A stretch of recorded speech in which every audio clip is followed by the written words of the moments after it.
ஜனவரி 7 மற்றும் 8ஆம் தேதி உலக முதலீட்டாளர்கள் மாநாடு சென்னையில் நடக்கிறது. 30க்கும் மேற்பட்ட நாடுகளில் இருந்து 100க்கும் அதிகமான வளரும் முதலீட்டாளர்கள் பங்கேற்பதற்கான வாய்ப்பை தமிழ்நாடு வழங்குகிறது. வர விரும்புவோர் கீழே குறிப்பிட்டுள்ள இணையதளத்தில் பதிவு செய்யவும். ஹரிஷ் கல்யாண் மற்றும் MS பாஸ்கர் நடிப்பில் விறுவிறுப்பான பார்க்கிங் திரைப்படம் இப்போது உங்கள் டிஸ்னி பிளஸ் ஹாட்ஸ்டாரில். நக்கீரன் நேயர்களுக்கு வணக்கம். இன்று நம்முடன் கருத்துக்களை பகிர்ந்து கொள்ள இணைந்திருக்கிறார் தமிழ்நாடு முற்போக்கு எழுத்தாளர்கள் மற்றும் கலைஞர்கள் சங்கத்தின் கடலூர் மாவட்ட பொறுப்பாளர் திரு பால்கி அவர்கள். வணக்கம் சார். நக்கீரன் ஆசிரியர் குழுவிற்கும் நக்கீரன் வாசகர்களுக்கும் பால்கியின் புத்தாண்டு வாழ்த்துக்களை உரித்தாக்கிக் கொள்ளுகிறேன். புத்தாண்டு வாழ்த்துக்கள் சார். அமலாக்கத்துறை இயக்குனர் சஞ்சய் குமார் மிஸ்ரா அந்த இயக்குனராக நியமிக்கப்பட்டதிலிருந்து எதிர்கட்சிகள்லாம் விமர்சனம் பண்ணிட்டு வந்தாங்க, குற்றம் சாட்டிட்டு வந்தாங்க. அந்த நியமனத்தில் குறிப்பாக அவரை நியமிக்கப்படும் போது இது தொடர்பான வழக்கு உச்சநீதிமன்றத்துக்கும் போச்சு. அப்படி அவங்களும் விசாரிச்சுட்டு அப்புறம் பணி நீட்டிப்புலாம் வழங்குறது எத்தனை தடவை, ஓய்வு பெறும் நிலையில் உள்ள ஒருத்தருக்கு எத்தனை தடவை பணி நீட்டிப்பு வழங்குவீங்க அப்படிலாம் கேள்வியெலாம் எழுப்பிச்சு. இது சட்டவிரோதம் அப்படிங்கிறதெல்லாம் சொன்னாங்க உச்சநீதிமன்றம். இறுதியாக 2023 ஜூலை 31 வரைக்கும் அந்த பதவி நீட்டிப்பு இருக்கலாம் அப்படின்லாம் சொன்னாங்க.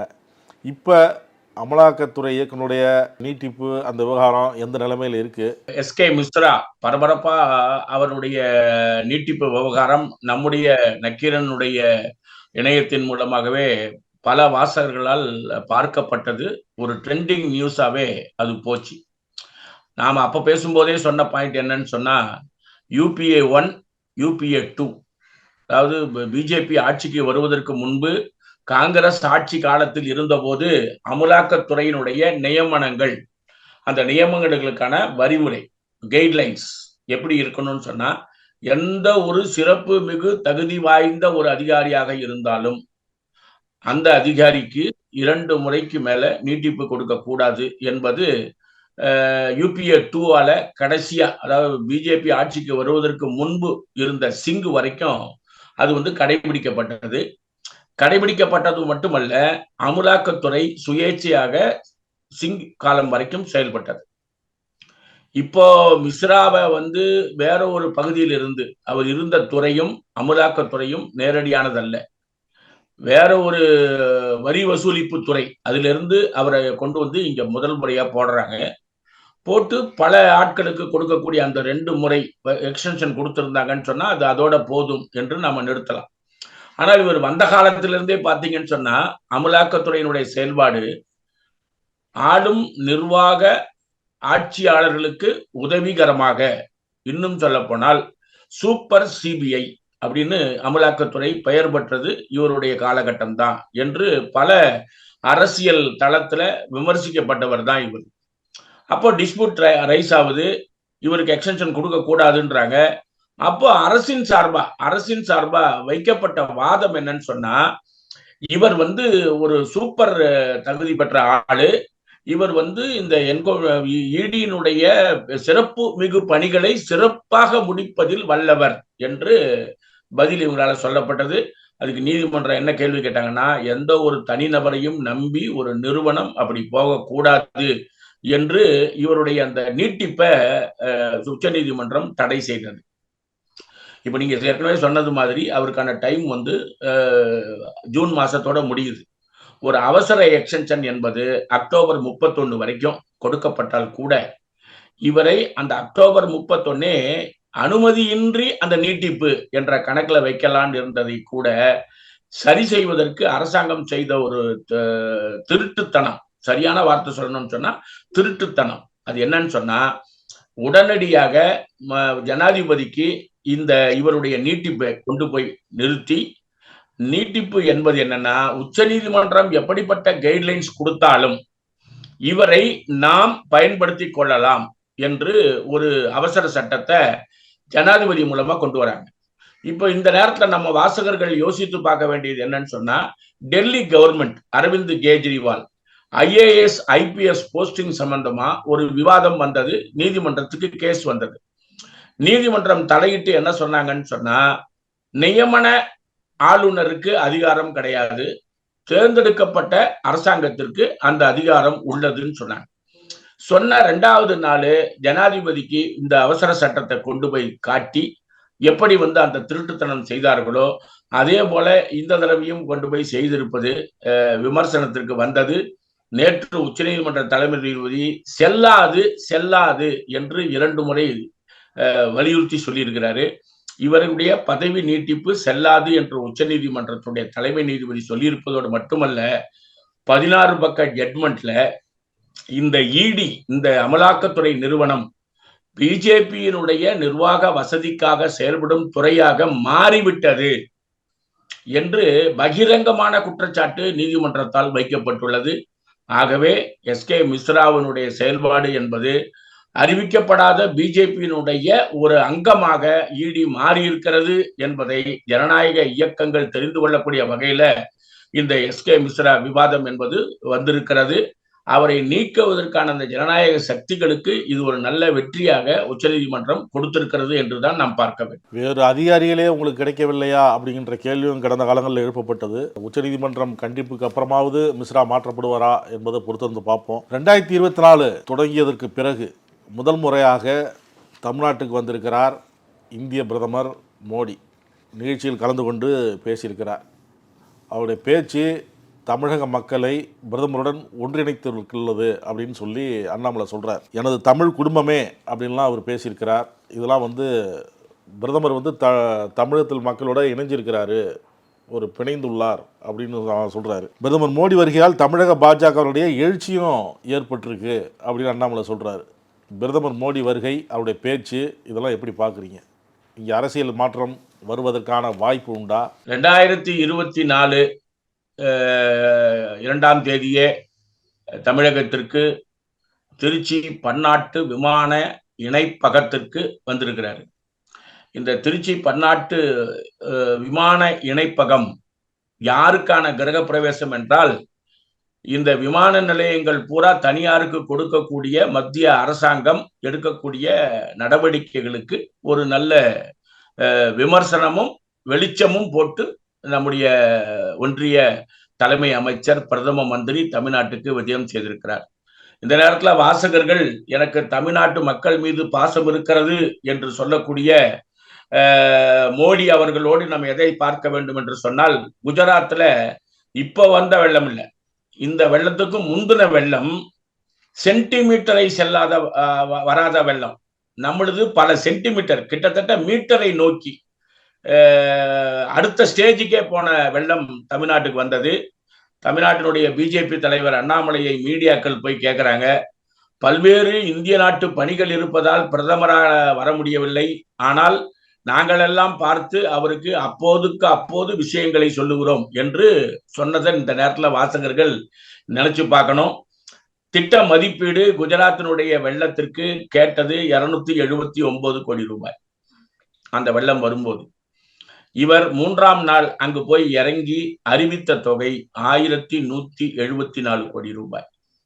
கேட்டது 279, கொடுத்தது 1174 கோடி. இது குஜராத் மக்கள் மீதான பாசமற்ற சூழல் அப்படின்னு வச்சுக்கோங்க. தமிழ்நாட்டினுடைய இடத்திற்கு எனக்கு தமிழ் மக்கள் மீது பாசம் இருக்கிறது என்று சொல்வதற்கு ஒன்னே ஒண்ணு என்னன்னா, வருஷம் பிறந்து அவர் வந்திருக்கிற முதல் மாநிலம் தமிழ் மாநிலம். 2024 முதல் நிகழ்ச்சியில நான் பேசுறேன் என்று சொல்வது எப்படி தமிழர்களை ஏமாற்றுவதோ, அதே போல சாவித்ரிபாய் பூலே அவர்களை பற்றி, வீரமங்கை வேலு நாச்சியாரை பற்றி அவருடைய மான் கி பாத்ல அவர் பேசுறார்.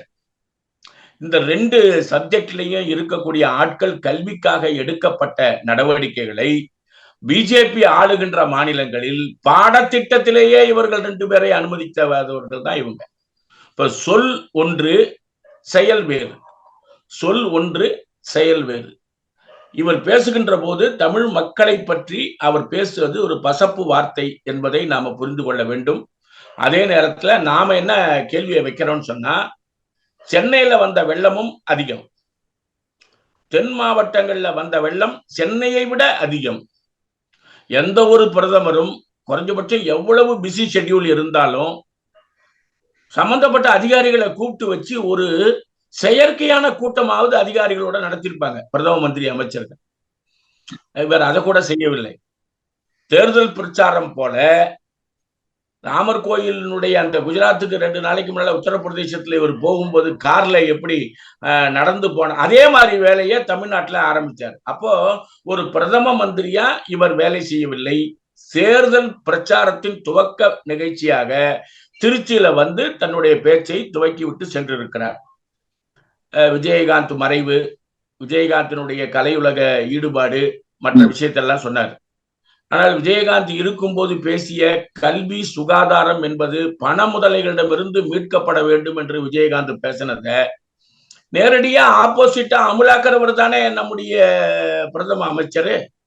கல்விக்கு கூடுதலான நிதி கொடுக்க வேண்டும், சுகாதாரத்தினால எந்த ஒரு குழந்தையும் இறந்து போய்விடக் கூடாது என்று சட்டமன்ற எதிர்கட்சி தலைவராக இருந்தபோது பேசிய விஜயகாந்துக்கு விஜயகாந்தினுடைய ஆட்களிடமிருந்து அந்த அனுதாபத்தை பெறுவதற்காக பயன்படுத்தப்பட்ட சொல் மோடியின் சொல். அவர் சொன்ன இந்த ரெண்டுத்துக்கும் எதிராக செயல்படுவது அவர்தான் மோடி என்பதை நம்ம தமிழ்நாட்டு விஜயத்துல புரிந்து கொள்ள வேண்டும். இந்த பன்னாட்டு விமான நிலையத்தினுடைய 1100 அல்லது 1486 கோடி ரூபாய் ஏற்கனவே திட்ட மதிப்பீட்டுக்கு அப்புறம் ரிவைஸ்டு என்பது மாற்றப்படவே இல்லை. ஆனா 4.5 மடங்கு செலவு அதிகமாகி இருக்கிறது. அப்ப மோடி வருவது என்பது முன்கூட்டியே திட்டமிடப்படுகிறது. கூடுதலான நிதி என்பது டைவர்ட் செய்யப்படுகிறது. அதானிக்கு மடைமாற்றம் செய்யப்படுவதற்கான தயாரிப்பு பணிகள் விமான நிலைய திறப்பு விழா என்ற பெயர்ல செய்திருக்கு என்றுதான் நாம் அந்த தமிழ்நாட்டு விஜயத்தை பார்க்கிறோம். 2024 தமிழ்நாட்டுக்கு நீங்க என்ன வேணும்னு கேட்டு அதே மேடையில நம்முடைய தமிழக முதலமைச்சர் பேசியிருக்கிறாரு.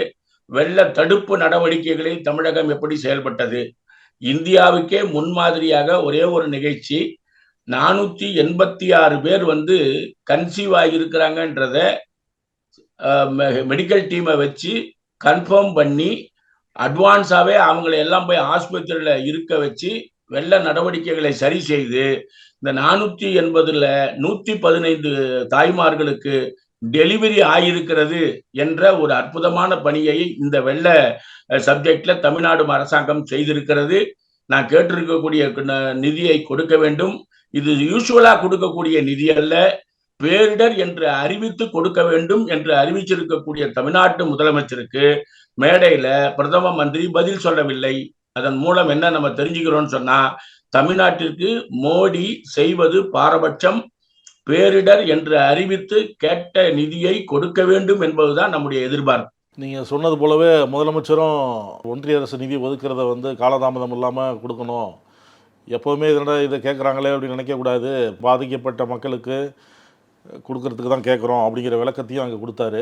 இன்னொரு விஷயம், நீதித்துறை குற்றவியல் சட்டம் திருத்தினதில் வந்து மோட்டார் வாகன சட்டத்தில் வந்து சில திருத்தங்கள் பண்ணியிருக்கிறாங்க. அதில் வந்து ஓட்டுநர் ஒருவர் விபத்து ஏற்படுத்தி விட்டு நிற்காமல் போனால் அவருக்கு வந்து 10 ஆண்டு சிறை, 7 லட்சம் ரூபாய் அபராதம், இந்த மாதிரிலாம் இருக்குது. இதை வந்து எங்களை ஆலோசிக்காமல் இவங்க வந்து கொண்டு வந்துட்டாங்க, இதை உடனடியாக நீக்கணும் அப்படின்னு சொல்லி வட மாநிலங்களில் பஞ்சாப் மாநிலம் இந்த மாதிரி இந்த சட்டம் இருந்ததுன்னா பஞ்சாபில் டிரைவரே இருக்க மாட்டாங்க, டிரைவர் தொழிலே இல்லாமல் போயிடும் அப்படிங்கிற மாதிரி அவங்க போராட்டம் பண்ணிகிட்டு இருக்கிறாங்க. இது எப்படி பார்க்குறீங்க? இது ஒரு பக்கம் அப்படி இருக்குது, இன்னொரு பக்கம் அந்த பக்கம்லாம் பெட்ரோல் தட்டுப்பாடு ஏற்படுது, இப்போவே போய் பெட்ரோல் வாங்கி வச்சுக்கணும்னு சொல்லி ஒவ்வொரு பெட்ரோல் பங்க் முன்னாடியும் ஏகப்பட்ட கியூ நிற்கிது. அதாவது இந்த குற்றவியல் சட்ட திருத்தம் என்பது இந்திய நாட்டுக்கு ஒரு மிகப்பெரிய தலைக்குனிவை ஏற்படுத்தி இருக்கிறது. இது வந்து மோட்டார் காங்கிரஸினுடைய சப்ஜெக்டா இருக்கிறதுனால நீங்க கேட்ட அந்த கேள்வியில அது பிரதானமா நம்ம முதல்ல விவாதத்துக்கு எடுத்துக்கலாம். ஆக்சுவலா வந்து ஆல் இண்டியா மோட்டார் காங்கிரஸ் அப்படின்னு ஒரு அமைப்பு இருக்குங்க. கிட்டத்தட்ட 18 லட்சம் உறுப்பினர்களை கொண்ட ஒரு மோட்டார் காங்கிரஸ் அமைப்பு. அது அகில இந்திய அளவில் நேஷனல் பர்மிட் உள்ள லாரிகள் பூரா பெரிய பெரிய வாகனங்களை அப்புறம் கண்டெய்னர்களை இயக்குபவர்கள். அவங்க கிளம்பி வந்தாங்கன்னு சொன்னா ஒரு மாசத்துக்கு அவங்க 1 or 2 தான் ப்ரோக்ராமே பண்ண முடியும். அவ்வளவு மாநிலங்களை சுத்தக்கூடிய ஆட்கள் குடும்பத்தை விட்டு. இப்ப அவங்க அப்படி வாகனங்களை இயக்கி கொண்டு வருகின்ற போது அவங்களுக்கான அந்த ரோடு மற்ற கண்டிஷன்ஸ் நல்லா இருந்ததுன்னா விபத்து வருவதற்கான வாய்ப்பு என்பது இல்லை. ஏற்கனவே உள்ள சட்டத்தின்படி பார்த்தீங்கன்னு சொன்னா நமக்கு இருக்கக்கூடிய சட்டம் அஜாக்கிரதையினால, டிரைவர்னுடைய அஜாக்கிரதையினால அல்லது அவரு நல்லா போனாலும் ஆப்போசிட்ல இருக்கக்கூடிய ஏதோ ஒரு வாகனத்தினுடைய குறைபாட்டினால விபத்து நேருகிறது. அந்த விபத்து நேருகின்ற போது விபத்து நீதிமன்றத்துக்கு வழக்காக செல்லுகிறது.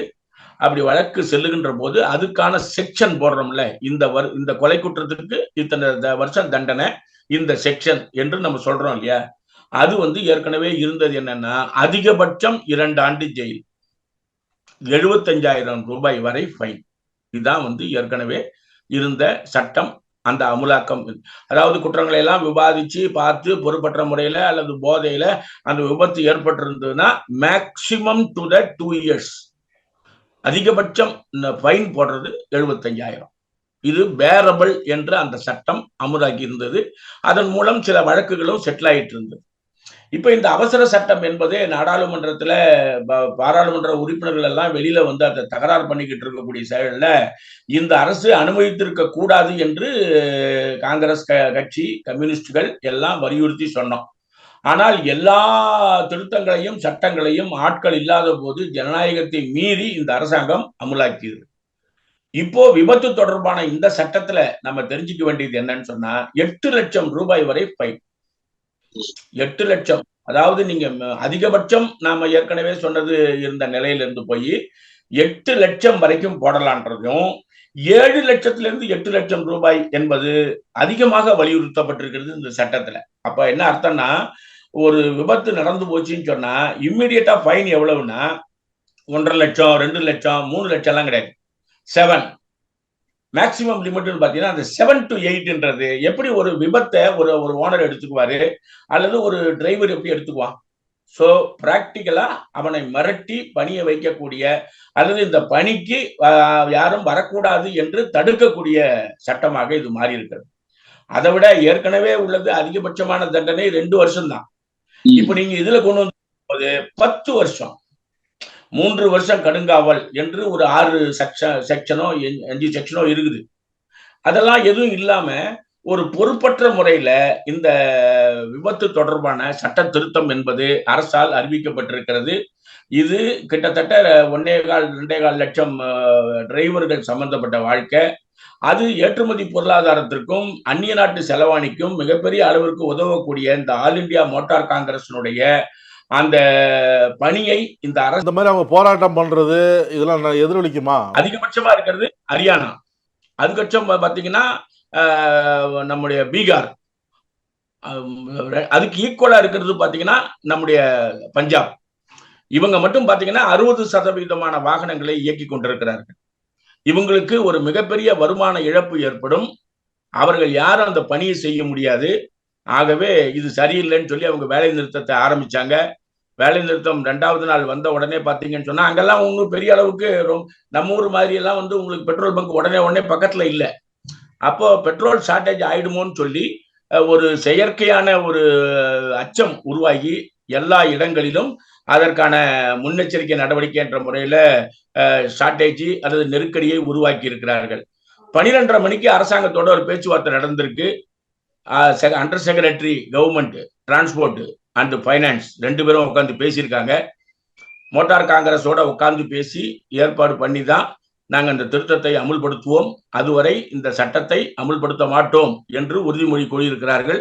சொன்னதை வைத்து அந்த மோட்டார் காங்கிரசினுடைய ஊழியர்கள் வாபஸ் பெற்றிருக்கிறார்கள். அதுதான் கரண்ட் செய்தி. குற்றவியல் நீதித்துறை சட்டத்தை மாற்றிருக்கிறாங்க. இந்த மோட்டார் சட்டத்தில் ஓட்டுநர்கள் விபத்து ஏற்படுத்தி விட்டு நிற்காமல் தப்பி ஓடி விட்டால் அவர்களுக்கு 7 லட்சம் அபராதம், 10 வருஷம் சிறை தண்டனை, இந்த மாதிரிலாம் சொல்கிறாங்க. இதை எதிர்த்து அவங்க போராடுறாங்க. இதுபோல் மேலும் சில சட்டங்கள் மாற்றப்பட்டிருக்கு. அதற்கும் எதிர்கட்சிகள் எதிர்ப்பு தெரிவிக்க வாய்ப்பு இருக்கா? ஏன்னா அவங்களும் சொல்லிட்டு இருக்கிறாங்க, எதிர்ப்பு தான் தெரிவிக்கிறோம் அப்படின்னு சொல்லிட்டு இருக்கிறாங்க. எதிர்ப்பு தெரிவிக்கிறதுக்கு வாய்ப்பு இருக்கா? தொடர்ந்து இதுக்கு அதிக அளவில் எதிர்ப்பு வந்தா ஒன்றிய அரசு இதனை மறுபரிசீலனை செய்யறதுக்கான வாய்ப்பு உண்டா? ஒன்றிய அரசை பொறுத்த வரைக்கும் இந்த குற்றவியல் நடைமுறை சட்டத்துல இருக்கக்கூடிய 3 அம்சங்கள்ல ஒரு அம்சம் தான் விபத்து சம்பந்தமானது. அது நம்ம ஏற்கனவே பேசிட்டோம். இன்னொன்னு என்னன்னு சொன்னா சாட்சியங்கள் சட்டம். சாட்சியங்கள் சட்டம் அடுத்தது பிரதானமா பேசப்படுகின்ற குற்றத்திற்கான தண்டனை சட்டம். இது ஏற்கனவே இந்தியன் அரசியலமைப்பு சட்டத்தின்படி ஐபிசி இந்தியன் பினல் கோட் என்கின்ற அடிப்படையில் பேசுறது. இந்த இந்தியன் பினல் கோட் என்பது அவங்களுக்கு இந்தியன் என்பதே ஏற்றுக்கொள்ளாத ஒரு பிடிக்காத வார்த்தையா ஒன்றிய அரசுக்கு போனதுனால இது பாரதிய என்ற தலைப்புல வாயில நுழையாத ஒரு சமஸ்கிருத பேர்ல இந்த சட்ட திருத்தத்திற்கான நேம் என்பது கொடுக்கப்பட்டிருக்கிறது. சாட்சிய சட்டங்கள்ல நம்ம பார்க்க வேண்டிய விஷயங்கள் என்னன்னு சொன்னா, இப்போ பெண்கள் மீதான பாலியல் வன்புணர்வு சட்டம் அப்படின்னு வந்திருக்கு, போஸ்கோன்னு ஒரு சட்டம் வந்திருக்கு. இந்த சட்டங்கள் எல்லாம் குற்றங்கள் அதிகமான உடனே குற்றத்தை குறைக்க வேண்டும் என்று அரசு முடிவெடுத்து கொண்டு வந்திருக்கிறது. இப்போ அதுல விசாரணைக்குன்னு நீங்க போனீங்கன்னு சொன்னா நீதிமன்ற காவலில் 15 நாள் அப்படின்னு நம்ம எல்லா பேப்பர்லயும் நீங்க பார்த்திருப்பீங்க. இந்த 15 நாள் என்னன்னு சொன்னா, முதல் 15 நாளுக்குள்ள சிறப்பாக செயல்பட்டு அடுத்த 15 நாளுக்குள்ள சார்ஜ் ஷீட்டோ மற்றதோ நீங்க வச்சு அடுத்த ஸ்டேஜுக்கு போயிடணும். காவல்துறைக்கு இருக்கக்கூடிய பல வேலைகளுக்கு இடையில அதுக்கு இன்னும் கொஞ்சம் உதவி செய்ய வேண்டும் என்ற பெயரில் இந்த 15 நாள் என்பதை 90 நாள் வரைக்கும் 6 எக்ஸ்டென்ஷன் 90 நாள் 15ன்றத சட்டத்துல இருந்து எடுத்துட்டு 90 நாளுக்குள்ள நான் எப்ப வேணா சார்ஜ் ஷீட் போடலாம் அப்படின்னு வர்றது குற்றவாளியினுடைய குற்றத்தை மறைக்க. வலுவானவன் அந்த குற்றத்தை செய்தான் என்றால் அவன் குறுக்கு வழியில் ஆட்களை பிடித்து அந்த குற்றத்திலிருந்து வெளியேற வழிவகுக்கும். ஆகவே குற்றங்கள் அதிகமாகும். இல்லாதவன் கொஞ்சம் பேரு சந்தேக கேஸ்ல உள்ள போறான். இன்னமும் சொன்ன போனா தமிழ்நாட்டில் விசாரணை கைதிகள் 80% பேர் இருக்கிறார்கள் என்று சிறைத்துறை ஐஜிக்கு மனித உரிமை களத்துல வேலை செய்வர்கள் எல்லாம் போய் நம்ம கொடுத்துருக்கிறோம். நம்ம என்ன பட்டியலில் கொடுத்துருக்கிறோம்னு சொன்னா, ஒரு குறிந்த காலத்துல அவங்கள செட்டில் பண்ணி முடிக்க முடியலன்னா அவங்க எந்த ஜெயில இருக்காங்களோ அங்க சிறைத்துறை, நீதித்துறை, மனித உரிமை ஆட்கள் போய் உட்கார்ந்து பேசி, சின்ன குற்றமா இருக்கும், ஒரு 3 வருஷ தண்டனைக்குள்ள பெற வேண்டிய ஆளா இருப்பாரு. ஆனா அவர் இருந்த காலம் பாத்தீங்கன்னா 6 வருடமா இருக்கும். இப்ப இது நீதியில ஏற்பட்டிருக்கக்கூடிய ஒரு முரணாச்சே, இதை உடனடியாக செய்ய வேண்டும் என்று சந்திரசூட் அவர்கள் தலைமை நீதிபதியாக பதவி ஏற்ற போதிலிருந்து நம்ம கேட்டுக்கிட்டு இருக்கணும். இப்ப இருக்கக்கூடிய நிலைமையை முன்னேல போய் சரி பண்ணுவதற்கு பதிலா பின்னால போய் இந்த குற்றவாளிகளுக்கு உதவி செய்யும் வகையில இந்த திருத்தங்கள் என்பது கொண்டு வந்திருக்கப்பட்டிருக்கிறது. அதோட மட்டுமில்ல, ஒரு குற்றத்திற்கு 6 வருஷம் ஆயுள் தண்டனை என்று சொல்லப்படுகிறதுன்னு வைங்களேன். அதாவது சமூகத்துல ரொம்ப டேஞ்சரா இருக்கக்கூடியதுக்கு ஆயுள் தண்டனை கொடுப்போம்.